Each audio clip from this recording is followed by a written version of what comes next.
ጸጋና ሰላም ይብዛላችሁ። አንድ የመጽሐፍ ቅዱስ ክፍል ላንብብላችሁና በዚህ የመጽሐፍ ቅዱስ ክፍል በረከት ልባርካችሁ። ኢዮብ ምዕራፍ 29 ቁጥር 4 ላይ ኢዮብ እንደዚህ አለ።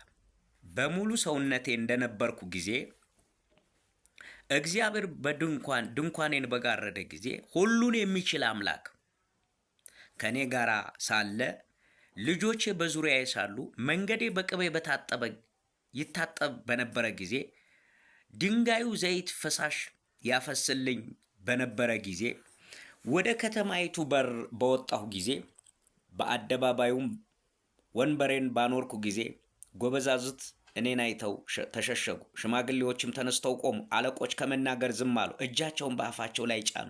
የታላላቆችንም ድምፅ አረመመ። ምላሳቸው በትናጋቸው ተጣጋ። የሰማችኝ ጆሮ አሞገሰችኝ፣ ያየችኝም ዓይን መሰከረችልኝ።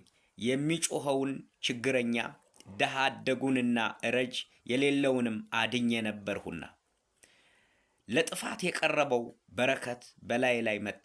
የባልቴቲቱም ልብ እልል አሰኘው። ጽድቅን ለበስኩ፣ ራሷም ለበሰችኝ። ፍርዴም እንደ መጎናጸፊያ እንደ ኩፋር ነበረ። ለእውር ዓይን ለአንካሳም እግር ነበርኩ። ለድሃው አባት ነበርኩ። የማላውቀውንም ሰው ሙግት መረመርኩ። የኃጢአተኛውንም መንጋጋ ሰበርኩ። የተነጠቀውንም ከጥርሱ ውስጥም አስጣልኩ። እኔ አልኩ በልጆቼ መካከል ሞታለሁ። አያችሁ፣ የእግዚአብሔር ሞገስ በነበረበት ጊዜ ኢዮብ በሰይጣን ፈተና ከመውደቁ በፊት ኢዮብ ጽድቅ ለበሰችኝ እኔም ለበስኳት አለ። ለዕውሮች መሪ ነኝ፣ ለአንካሶች ደግሞ ምርኩዝ ነኝ፣ ለተገፉትም ደግሞ እኔ መጠጊያ ነበርኩ። የማላውቀውን ሰው ሙግት መረመርኩለት፣ ዳኝነት ለመስጠት ብይን ለመስጠት አለ። በሙሉ ሰውነቴ በነበርኩ ጊዜ ያኔ ሁሉን የሚችል አምላክ ከኔ ጋር በነበረ ጊዜ መንገዴ በቅቤ የታጠበ ነበር። በቅቤ የታጠበ ነበር። የሚገርም ነው። መንገዴ በቅቤ የታጠበ ነበር። ድንጋዮቹ ዘይት ያፈሱልኝ ነበር። የሚከለክለኝ አልነበረም።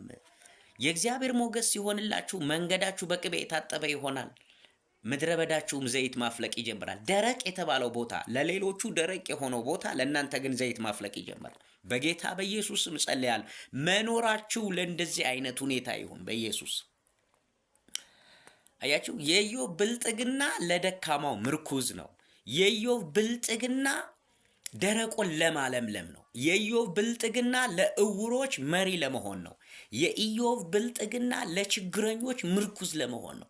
የኢዮብ ብልጥግና የተገፉትን ሰዎች ነፃ ለማውጣት ነው። የኢዮብ ብልጥግና ምድሪቱ ላይ ላሉ ድሆች በረከት ለመሆን ነው። እግዚአብሔር በባለጠግነት ውስጥ ላላችሁ ሰዎች እግዚአብሔር የኢዮብን የብልጥግና መንፈስ ይስጣችሁ። በከተማይቱ አደባባይ ላይ በተቀመጥኩ ጊዜ ጎበዛዝቱ እኔን አይተው ሸሹኛል። ከሞገሱ የተነሳ ከክብሩ የተነሳ ከታላቁ የተነሳ ጎበዛዝቱ አይተው የሚሸሹት ሰው፣ የሚያከብሩት የሚሸሸጉለት ሰው። ሽማግሌዎችም አከበሩኝ፣ ተነስተው ቆሙ። አንተ የምድር በረከት የሆንክ፣ አንተ በምድር ላይ እንደ በረከት የሆንክ ሰው ብለው አከበሩት፣ ቆሙ፣ ተነሱለት። የሚገርም ነው። አለቆችም ከመናገር ዝም አሉ አለ። ለምን? በአለቆች ፊት ሞገስ ያለው ብልጥግና፣ በአለቆች ፊት ሞገስ ያለው ብልጥግና የነበረው ሰው ነው። እግዚአብሔር እንደዚህ ያደርጋችሁ። ለምድራችን እንደዚህ አይነት ሰዎችን እግዚአብሔር ያስነሳ። የዕውሮች መሪ የሆኑ ሰዎች፣ ባለጠጎችን፣ የተሰበረውን ጠጋኝ የሆኑ ባለጠጎችን፣ ሰባራን አዳሽ የሆኑ ባለጠጎችን እግዚአብሔር በምድራችን ላይ ያስነሳ። ብልጥግና ለርኩሰት ሳይሆን ለበረከት የሆነላቸው፣ ብልጥግናቸው ለርኩሰት ሳይሆን ለበረከት፣ ለሰላም፣ ለደስታ፣ ለፍቅር፣ ድሆችን ለመርዳት፣ ደካሞችን ለማገዝ የሆኑ ሰዎችን እግዚአብሔር በምድራችን ላይ ያስነሳ። የሰማችኝ ጆሮ አሞገሰችኛል፣ ያየችኝም ዓይን መሰከረችልኛል። ኢዮብን የሰማችው ጆሮ ሁሉ ታሞግሰዋል። የሚገርም የተባረከ ሰው፣ የሚገርም ድንቅ ሰው፣ እግዚአብሔር ያበለጠገው ሰው፣ የዕውሮች መሪ፣ የአንካሶች ምርኩዝ፣ የድሆች ሁሉ መጠጊያ ብለው ያሞግሱታል። እግዚአብሔር የተባረከ ይሁን። ድሀ አደጉን ረጅ የሌለውን አድኜ ነበርና አለ። ድሀ አደጉንም ረጅ የሌለውን የሚረዳው የሌለውንም ሰው እኔ ምንለው ነበር? አድነው ነበረ። የሚገርም ነው። መጠጊያ ያጣ ድሀ፣ መጠጊያ ያጣ የተቸገረ ድሀ ሁሉ በኢዮብ ይጽናና። እግዚአብሔር ብልጥግናችሁን ለማጽናናት ያደርግላችሁ። እግዚአብሔር እንደዛ ነው ባለጠጋ የሚያደርገው። ባለጠግነት ለሰዎች መፍትሄ ካልሆነ፣ ባለጠግነት ለምድር መፍትሄ ካልሆነ፣ ባለጠግነት ለድሆች መፍትሄ ካልሆነ፣ ባለጠግነት ምድር ላይ ላሉ ጉድለቶች ሁሉ መፍትሄ ከሆነ ሀብታም ነህ እንጂ ባለጠጋ አይደለም። እግዚአብሔር ባለጠጋ ያደርጋችሁ፣ የኢዮብንም መንፈስ ያካፍላችሁ። ለጥፋት የቀረበውን በረከት በላይ አመጣ ነበር፣ የባልቴቲቱንም ልብ እልል አሰኘዋል። የባልቴቲቱ የመበለቲቱ የሚረዳት ያጣችዋ መበለት ኢዮብ ጋር ስትደርስ እልል ትላለች። እልል ያሰኛታል የኢዮብ ብልጥግና። እግዚአብሔር የተባረከ ይሁን።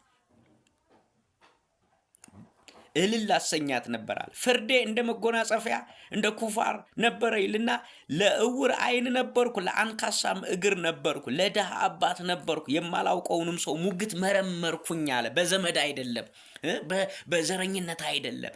ኢዮብ የማያውቀውን ሰው እንኳን ሙግት ይመረምርለታል። ለምን? ከፍርድ አንጻር። የእግዚአብሔር ዙፋን የፍርድና የጽድቅ ስለሆነ ኢዮብ ያንን ተመልክቶ ነው። ባለጠጋ አይዋሽም። ባለጠጋ ክፉ አይደለም። ባለጠጋ በአመፅ የተሞላ አይደለም። የኢዮብ ባለጠግነት በዚህ የተሞላ ነው። እግዚአብሔር ለምድር በረከት የሚያደርጋችሁን ባለጠጎች እግዚአብሔር ይባርካችሁ።